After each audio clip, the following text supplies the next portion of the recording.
Secular സാറ്റർഡേയിലേക്ക് എല്ലാവർക്കും സ്വാഗതം.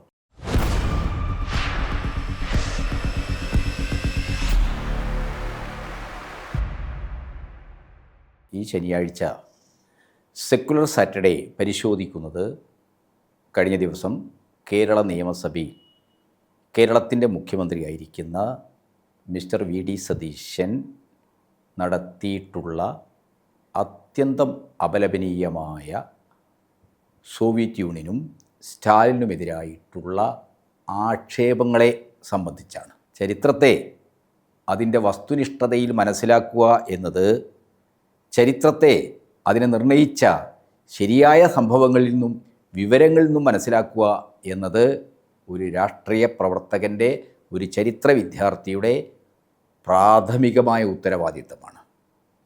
അത്തരം ഉത്തരവാദിത്തങ്ങൾ ഒന്നും ബാധകമല്ലാത്ത ഹിന്ദുത്വവാദികളുടെ പ്രത്യയശാസ്ത്ര അജണ്ടയിൽ നിന്ന് ചരിത്രത്തെ സമീപിക്കുന്നവരാണ് നിരുത്തരവാദപരമായ ആക്ഷേപങ്ങൾ തങ്ങളുടെ എതിരാളികൾക്കെതിരായിട്ട് ഉന്നയിക്കുന്നത്. രണ്ടാം ലോക മഹായുദ്ധം എന്ന് പറയുന്നത് ലോകത്തെ കീഴടക്കാൻ, മനുഷ്യനാഗരികതയ്ക്ക് അന്ത്യം കുറിക്കാൻ ഹിറ്റ്ലറും മുസോളിനിയും ജാപ്പാനിലെ ഹിരോഹിത ചക്രവർത്തിയുമൊക്കെ ചേർന്നുകൊണ്ടുള്ള അച്ചുതണ്ട് ശക്തികൾ, ഫാസിസ്റ്റ് ശക്തികൾ നടത്തിയിട്ടുള്ള കടന്നാക്രമണമാണ്. ആ കടന്നാക്രമണത്തെ പ്രതിരോധിക്കുന്നതിൽ ആരാണ് നിർണായകമായ പങ്ക് വഹിച്ചത്? പാശ്ചാത്യ മുതലാളിത്ത രാജ്യങ്ങളാകെ ഹിറ്റ്ലർ ലോകം പിടിച്ചെടുക്കാനുള്ള യുദ്ധം പ്രഖ്യാപിച്ചപ്പോൾ 1939 പോളണ്ട് വഴി യൂറോപ്പിലേക്കും അതുവഴി സോവിയറ്റ് യൂണിയനെയും വളഞ്ഞു പിടിക്കാനുള്ള പദ്ധതിയുമായി ഭീഷണി മുഴക്കിയപ്പോൾ പല പാശ്ചാത്യ രാജ്യങ്ങളും അടിച്ചു നിൽക്കുകയായിരുന്നു. ആ ഒരു സാഹചര്യത്തിലാണ് സോവിയറ്റ് യൂണിയനും സ്റ്റാലിനും വളരെ ശക്തമായ, വളരെ ക്രിയാത്മകമായ നിലപാടുകൾ സ്വീകരിച്ചുകൊണ്ട് ഫാസത്തെ, അതിന് നേതൃത്വമായി വർദ്ധിക്കുന്ന ജർമ്മൻ നാസി പടയെ പ്രതിരോധിക്കാനുള്ള പദ്ധതികളും പരിപാടികളുമൊക്കെ ആവിഷ്കരിച്ചത്. ഹിറ്റ്ലറുമായി സോവിയറ്റ് യൂണിയൻ ഉണ്ടാക്കിയ അനാക്രമണ സന്ധിയെ ഫാസിസവുമായുള്ള സ്റ്റാലിൻ്റെ സഖ്യമായി, കൂട്ടുചേരലായി വ്യാഖ്യാനിക്കുന്ന ഒരു നിലപാടാണ് സതീശൻ എടുത്തത്. അസംബ്ലിയിൽ പറഞ്ഞത് അദ്ദേഹത്തിൻ്റെ ചരിത്രബോധമില്ലായ്മ.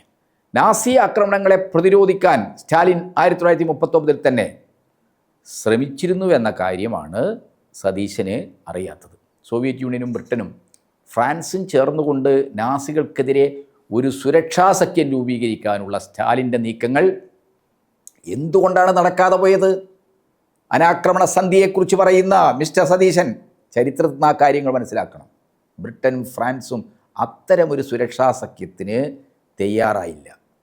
ഹിറ്റ്ലറെ ഭയക്കുമ്പോൾ തന്നെ, ഹിറ്റ്ലറുടെ ഭീഷണിയെ ഭയക്കുമ്പോൾ തന്നെ പാശ്ചാത്യ സാമ്രാജ്യത്വ രാജ്യങ്ങൾ കമ്മ്യൂണിസത്തോടും സോവിയറ്റ് യൂണിയനോടും ശത്രുത പുലർത്തിയിരുന്നുവെന്ന കാര്യവും, ഹിറ്റ്ലർ സോവിയറ്റ് യൂണിയനെ തകർക്കുകയാണെങ്കിൽ അതൊരു സാധ്യതയെ, അതൊരു നല്ല കാര്യമായി കണ്ടിരുന്നു എന്ന കാര്യവും, ഈ സാമ്രാജ്യത്വ രാജ്യങ്ങൾ കണ്ടിരുന്നു എന്ന കാര്യവും പല ചരിത്രകാരന്മാരും പിന്നീട് വളരെ വസ്തുനിഷ്ഠമായ പഠനങ്ങളിലൂടെ ചൂണ്ടിക്കാണിച്ചിട്ടുള്ളതാണ്.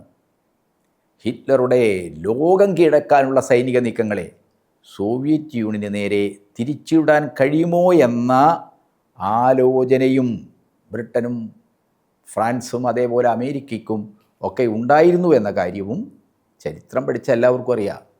സോവിയറ്റ് യൂണിയൻ ഉൾപ്പെട്ട സഖ്യശക്തികൾ ഫാസിസ്റ്റ് സേനയ്ക്കെതിരെ യോജിച്ച യുദ്ധം ചെയ്തുകൊണ്ടിരിക്കുന്ന അതേ സന്ദർഭത്തിലാണ്, അതേ സാഹചര്യത്തിലാണ് അമേരിക്കയിലെ വൻകിട അമേരിക്കൻ ഭരണകൂടത്തിന് പിറകിൽ പ്രവർത്തിക്കുന്ന വൻകിട കമ്പനികൾ ഹിറ്റ്ലറുടെ യുദ്ധ ഫണ്ടിലേക്ക് യഥേഷ്ട സംഭാവനകൾ. ഹിറ്റ്ലർ സോവിയറ്റ് യൂണിയനെ തോൽപ്പിക്കാൻ, സോവിയറ്റ് യൂണിയനെ ഇല്ലാതാക്കാൻ വലിയ ഫണ്ടുകൾ നൽകി.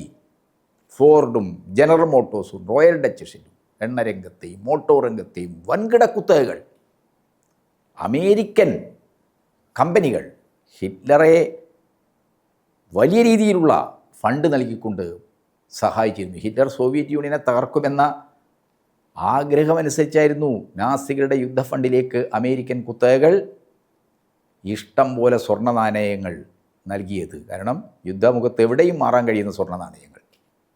ഈ ഒരു പശ്ചാത്തലത്തിലാണ് 1939 ആഗസ്റ്റ് 23 സോവിയറ്റ് യൂണിയനും ജർമ്മനിയും തമ്മിൽ ഒരു അനാക്രമണ സന്ധി ഉണ്ടായത്. സോവിയറ്റ് യൂണിയൻ്റെ പ്രതിനിധിയായ മൊളോട്ടോവും ജർമ്മനിയുടെ പ്രതിനിധിയായ റിബൻട്രോപ്പുമാണ് ആ അനാക്രമണ സന്ധിയിൽ രണ്ട് രാജ്യങ്ങൾക്കും വേണ്ടി ഒപ്പുവെച്ചത്. അതുകൊണ്ടാണ് ഈ അനാക്രമണ കരാർ മൊളോട്ടോവ് റിബൻട്രോപ്പ് കരാർ എന്ന് വിളിക്കപ്പെടുന്നുണ്ട്.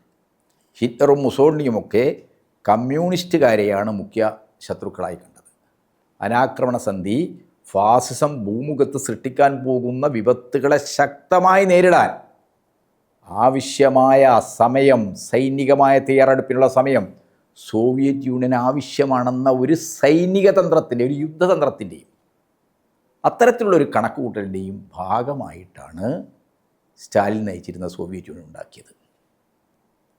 അരുൺ ഷൂരിയെപ്പോലുള്ള ആളുകൾക്ക് ഇത് മനസ്സിലാവില്ല. അവരിൽ നിന്നാണ് വി ഡി സതീശൻ ചരിത്രം പഠിച്ചത്.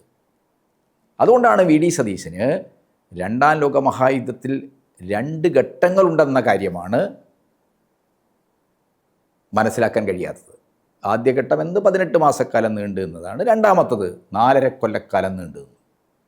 യുദ്ധത്തെ കേവലമായി മനസ്സിലാക്കുകയല്ല ഒരു മാർക്സിസ്റ്റുകൾ എന്ന നിലക്കുള്ള സമീപനം. സോവിയറ്റ് യൂണിയനും കമ്മ്യൂണിസ്റ്റുകാരും യുദ്ധത്തെ, അതിന് പിറകിലുള്ള സാമ്പത്തിക ശക്തികളെ മനസ്സിലാക്കാൻ ശ്രമിച്ചു. 2 സാമ്രാജ്യത്വ ശക്തികൾ തമ്മിലുള്ള യുദ്ധത്തിൽ ഇരുഭാഗത്തും അണിനിരന്നിരിക്കുന്ന സാമൂഹ്യ സാമ്പത്തിക ശക്തികളെയും അവയുടെ താല്പര്യങ്ങളെയും വ്യവച്ഛേദിച്ച് തന്നെ കാണാൻ ശ്രമിച്ചു. അരുൺ ഷൂരിയെ പോലുള്ളവർക്ക് അതിൻ്റെ ആവശ്യമില്ല.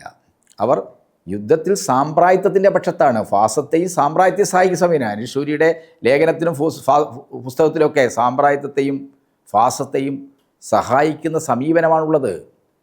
ഈ കാര്യമൊന്നും സതീശന് മനസ്സിലായിട്ടുണ്ടാവില്ല. രണ്ടാം ലോകമഹായുദ്ധകാലത്ത് കോൺഗ്രസിൻ്റെ ദേശീയ നേതൃത്വത്തിന് ഇതൊക്കെ മനസ്സിലാക്കാൻ കഴിഞ്ഞിട്ടുണ്ടെന്ന് സതീശനെ പോലുള്ള ആളുകൾ മനസ്സിലാക്കണം. 1939 നവംബർ 29 AICCയുടെ വർക്കിംഗ് കമ്മിറ്റി പ്രവർത്തക സമിതി ഒരു പ്രമേയം അംഗീകരിക്കുന്നത്. ആ പ്രമേയം ഏറെക്കുറെ സോവിയറ്റ് യൂണിയൻ്റെയും കമ്മ്യൂണിസ്റ്റുകാരുടെയും നിലപാടുകളോട് ചേർന്നു പോകുന്നതാണ്. അന്നത്തെ സാഹചര്യത്തെ കോൺഗ്രസ് AICC വർക്കിംഗ് കമ്മിറ്റി വിലയിരുത്തിയത് സോവിയറ്റ് യൂണിയനും കമ്മ്യൂണിസ്റ്റുകളും പൊതുവേ വിലയിരുത്തിയതിന് സമാനമായിട്ട് തന്നെയാണ്. ദീർഘമാണ് പ്രമേയം. പക്ഷെ അതിൽ നിന്ന് ഒരു ഭാഗം നമ്മൾ നോക്കണം. ഇന്ത്യൻ ജനാധിപത്യത്തിൻ്റെ താല്പര്യങ്ങളും ബ്രിട്ടീഷ് ജനാധിപത്യത്തിൻ്റെയോ മറ്റേതെങ്കിലും ലോകരാഷ്ട്രത്തിലെ ജനാധിപത്യത്തിൻ്റെയോ താല്പര്യങ്ങളുമായി വൈരുദ്ധ്യമില്ലെന്ന് കമ്മിറ്റിക്ക്, അതായത് പ്രവർത്തക സമിതിക്ക് ബോധ്യപ്പെട്ടിട്ടുണ്ട്. എന്നാൽ ഇന്ത്യയിലെ മറ്റേത് രാജ്യത്തെയും ജനാധിപത്യവും സാമ്രാജ്യത്വവും ഫാസിസവും തമ്മിലുള്ള സഹജവും ഒഴിവാക്കാനാവാത്തതുമായ വൈരുദ്ധ്യമുണ്ട്. അതാണ് ഈ ഫാസിസവും സാമ്രാജ്യത്വവും തമ്മിലുള്ള ബന്ധത്തെയും വ്യത്യാസത്തെയും ഒക്കെ മനസ്സിലാക്കിക്കൊണ്ടുള്ള ഒരു ഇടപെടൽ വേണം എന്ന് 30കളിലെ അവസാനം അന്നത്തെ ലോക സാഹചര്യത്തെ വിശകലനം ചെയ്തുകൊണ്ട് കമ്മ്യൂണിസ്റ്റുകാരെ പോലെ തന്നെ ഇന്ത്യൻ നാഷണൽ കോൺഗ്രസിൻ്റെ പ്രവർത്തക സമിതിയും മുന്നോട്ട് വെച്ചു.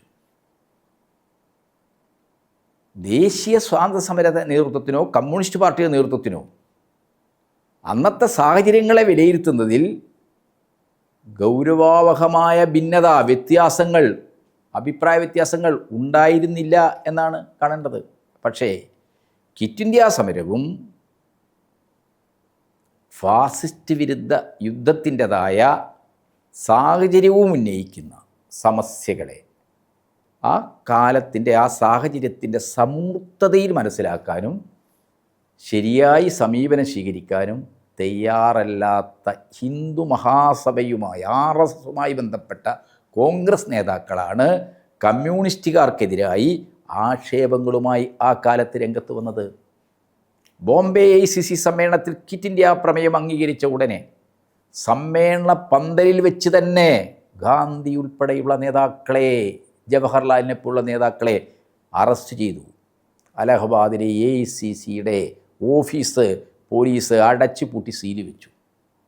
പിന്നീടുള്ള ക്വിറ്റ് ഇന്ത്യ സമരത്തിൻ്റെ ഭാവി എന്തായിരുന്നു? അതിൻ്റെ ഭാഗമായി പുറത്ത് ഒരു പ്രവർത്തനവും നടത്താൻ കോൺഗ്രസ്സിന് കഴിഞ്ഞിരുന്നില്ല. കോൺഗ്രസ് നേതാക്കൾ ഉണ്ടായിരുന്നില്ല. ഇതാണ് യാഥാർത്ഥ്യം. കോൺഗ്രസ് പ്രവർത്തകർ നിഷ്ക്രിയമായി. ഗാന്ധിജിയുടെ അറസ്റ്റിനും ഗാന്ധിജി യാർവാദ സെൻട്രൽ ജയിലിൽ നടത്തുന്ന നിരാഹാരത്തിനും ജനങ്ങൾക്കിടയിൽ വലിയ പ്രചാരണം നൽകിയത് കമ്മ്യൂണിസ്റ്റ് പാർട്ടിയാണ്. ഗാന്ധിജിയുടെ ജീവൻ കൊണ്ട് പന്താടുന്ന ബ്രിട്ടീഷ് ഗവൺമെൻറ്റിൻ്റെ സമീപനങ്ങൾക്കെതിരെ രാജ്യവ്യാപകമായി പ്രതിഷേധങ്ങൾക്ക് മുൻകൈയെടുത്തത് കമ്മ്യൂണിസ്റ്റുകാരായിരുന്നു.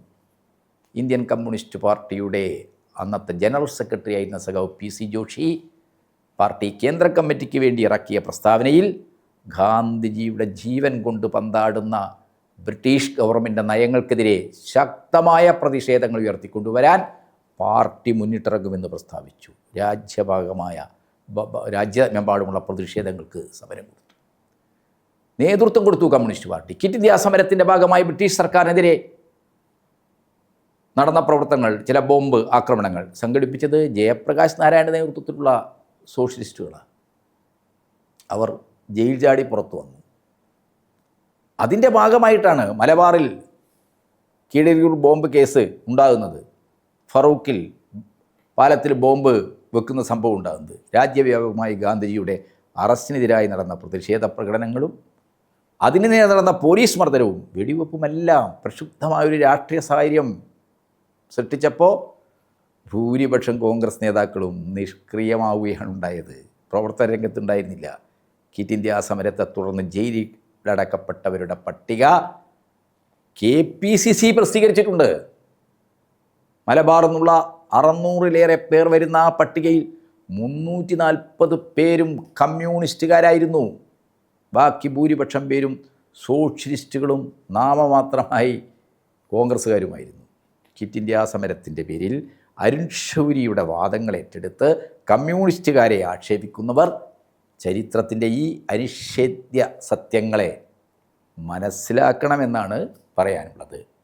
സതീശനോട് പറയാൻ ഉള്ളത്, അദ്ദേഹം കമ്മ്യൂണിസ്റ്റുകാരെ ക്വിറ്റ് ഇന്ത്യ സമരത്തെ പേരിൽ ആക്ഷേപിക്കുമ്പോൾ ഈ മുസോളിനിയെ ഈ ഹിറ്റ്ലറെയും ഒക്കെ ആക്ഷേപിക്കുന്നത് പോലെ സ്റ്റാലിനെ അവരുമായി ബന്ധപ്പെടുത്തി ആക്ഷേപിക്കുമ്പോൾ ഒറ്റ കാര്യമേ പറയാനുള്ളൂ. അക്കാലത്തെ കോൺഗ്രസിൻ്റെ മുഖപത്രം എന്ന നിലക്കാണ് കോഴിക്കോട് നിന്ന് മാതൃഭൂമി ഇറങ്ങിയത്. ആ മാതൃഭൂമിയുടെ പഴയ ആ കാലഘട്ടത്തിലെ പത്രങ്ങൾ ഒന്ന് ശേഖരിച്ച് വായിക്കുന്നത് നന്നാവും. അങ്ങനെ വായിക്കുമ്പോൾ ഫാസത്തിനെതിരായിട്ടും ബ്രിട്ടീഷ് സാമ്രാജ്യത്വത്തിനുമെതിരായി ഈ രാജ്യത്ത് ആരാണ് ശരിയായ സമീപനം സ്വീകരിച്ച് സമരം നടത്തിയത്, ജയിൽ പോയത് എന്നൊക്കെയുള്ള കാര്യങ്ങൾ വ്യക്തതയോടെ മനസ്സിലാക്കാൻ കഴിയും.